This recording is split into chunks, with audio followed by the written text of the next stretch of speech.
Well, it's called today a transitional weather day. Actually going to see a little bit of warming this afternoon. Not much, but a little bit. What we've got going on, we've got a ridge here across the west, but then we've got this trough here across the eastern half of the country.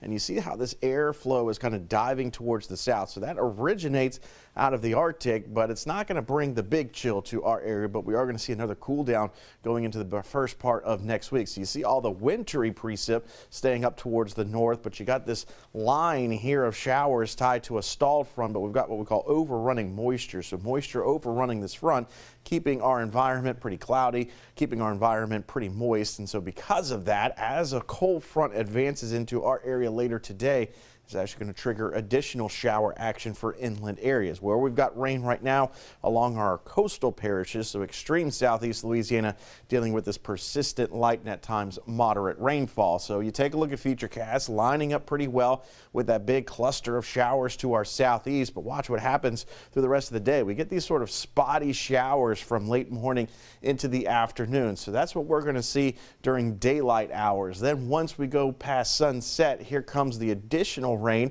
out ahead of the front. So what we'll call for scattered to numerous showers. Now, severe weather is not anticipated, but a rumble or two of thunder not out of the question. But we're not expecting really thunderstorm activity to make its way through. So there's the front. Behind the front is the drier air. So once we get that front through, which will probably take place overnight Sunday into very early Monday morning, all of this rain will start to exit and we'll actually see gradual clear out of the clouds and finally see some return of sunshine in our forecast. So we've seen some very heavy rainfall over the last couple of days. Big question mark being how much additional rainfall can we anticipate? So as we look at some of our model guidance, what it is suggesting is less than an inch of rainfall across our area. So we're not expecting any flood concerns from the rains today. And again, best timing for the rains today will be during those evening hours. So it's a likely chance of rain once again for today. Mainly evening showers. We could see a couple of spotty showers for your errands to run this afternoon.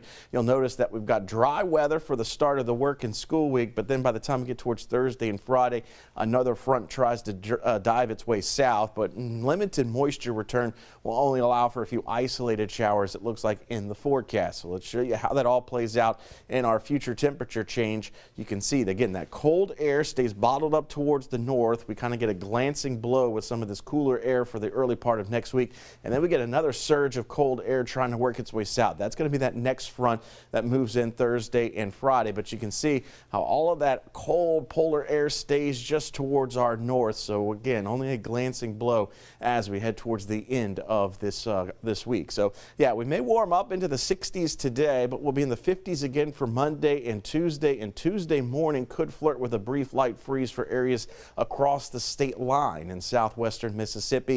We once again see a little bit of a warming trend ahead of the next front that arrives Thursday into Friday, and you can see how those temperatures start to turn back down, Dion, heading into the following weekend. All right, Jeff, thank you.